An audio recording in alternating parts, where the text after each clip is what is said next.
प्रचार अब अपने चरम पर है, पदयात्रा भी आप कर रहे हैं, कैसी तैयारी है? भारतीय जनता पार्टी जब से ये नई विधानसभा गठित हुई थी, हम लोगों को पता था कि भगोड़ा जो है ना, कभी भी सत्ता की कुर्सी पाकर के बाद भी वो निश्चित रूप से दिल्ली की जिम्मेवारी को संभाल पाएगा, ऐसी हर व्यक्ति के मन में शंकाएं थी। और वो 49 दिन में उन्होंने सिद्ध किया। जिन बातों को लेकर उन्होंने कहा था कि मैं सरकार बनाऊंगा नहीं, उन्होंने सरकार का बनाई। मैं घर लूँगा नहीं, उन्होंने घर बनाया। और उसके बाद उन्होंने कहा था कि मैं दिल्ली की जनता के साथ में जो मैंने वादे किए हैं उन सारे वादों को मैं पूरा करूंगा। 49 दिन में वो छोड़कर चला गया। तभी से हम सब लोग मिलकर दिल्ली के इस उत्तम नगर विधानसभा क्षेत्र के अंदर जो पीने का पानी था, पानी के निकास था और सड़कों का और गलियों का जो 86 किलोमीटर की सड़कें और गलियाँ यहाँ भी आप देख रहे हैं, ये सारा का सारा जो ना विकास हम लोगों ने केवल 11 महीने के इस कम समय में किया है।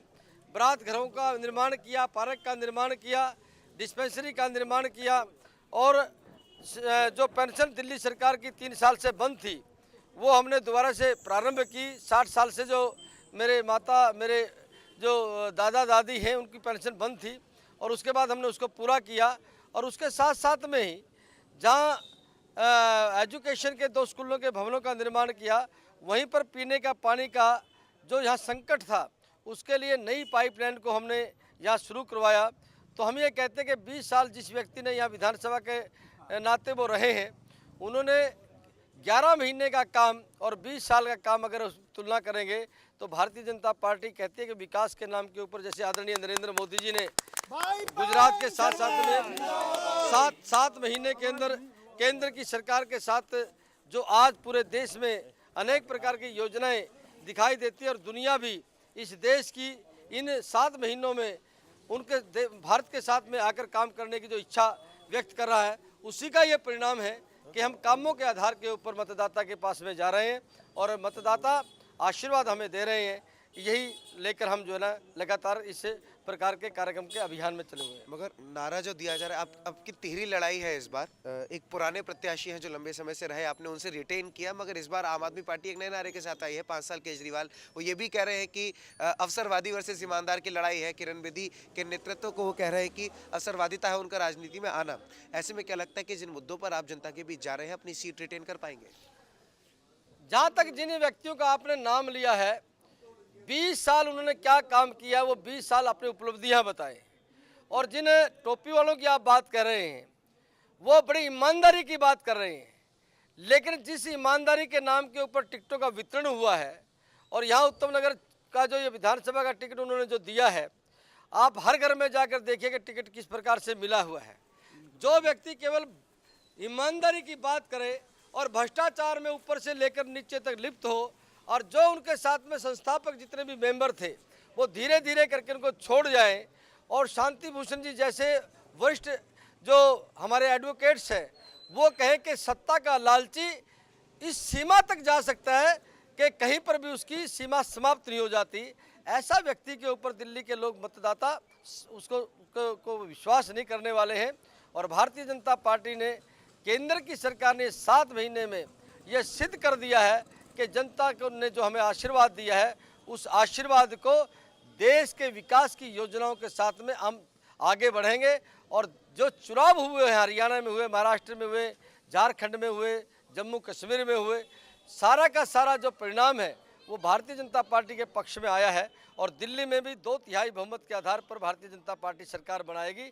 इसलिए त्रिकोणा हो चौगुना हो, इनका कोई अर्थ नहीं है। मतदाता ने वोट जो जहां देना है उसका मन तैयार है और भारतीय जनता पार्टी दिल्ली के विकास की योजनाओं को आगे बढ़ाएगी। विरोधी ये भी कह रहे हैं कि तमाम राज्यों में तो बीजेपी के लिए फिर भी मुश्किल नहीं थी, एंटी इनकम्बेंसी का फैक्टर भी था, पर दिल्ली में बीजेपी की सांस अटकी हुई थी, इसलिए किरण बेदी को ऐन मौके पर लाया गया। जहां तक उनका कहना है, अगर वो सत्ता और दिल्ली की जनता के साथ में विकास की योजना और विश्वास की अगर बात करते तो बनी हुई सरकार को 49 दिन में छोड़कर नहीं भागते। इसके कारण से वो क्या कह रहे हैं, सवाल इस बात का नहीं है। सवाल इस बात का कि उन्होंने किया क्या है, ये वो जनता को बताएं। और जिस ईमानदारी की वो बात कर रहे हैं और जिस आम आदमी की बात कर रहे हैं, मैं आपसे पूछना चाहता हूं, जो उनके प्रत्याशी खड़े हैं क्या वो आम है? केवल आम बोलने से तो आम होता नहीं। जिस थाली में वो भोजन करने की बात करते हैं, क्या वो थाली 20,000 में मिलती है? सामान्य जीवन में जीने वाला व्यक्ति अपनी भोजन की थाली कितने में खाता है और वो व्यक्ति अपने साथ में भोजन करने वाले से कितना पैसा लेता है, वो आम आदमी है। विदेशों में जब जाता है 20,000 की टिकट को जो है ना 3 गुने दामों पर वो लेते हैं, वो लोग बैठकर जाते हैं, वो सोकर जाता है, क्या वो आम आदमी है? जीवन में उनकी कोई सच्चाई नहीं है।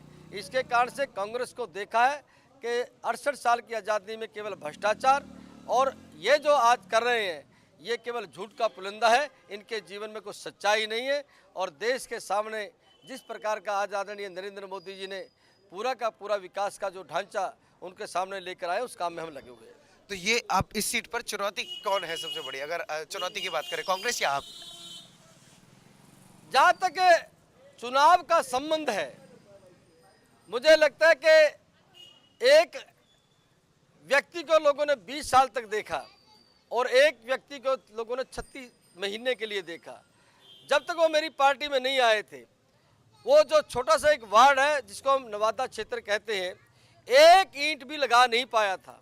मेरे आने के बाद मैंने सड़कों का निर्माण किया, नालियों का निर्माण किया, पीने के पानी की योजनाएं मैंने बनाई और उसके साथ में ही वहाँ पर एक बारात घर था, उसका पुनर्निर्माण किया। वो अपनी 36 महीने की उपलब्धि तो बताया कि मैंने 36 महीने में क्या किया।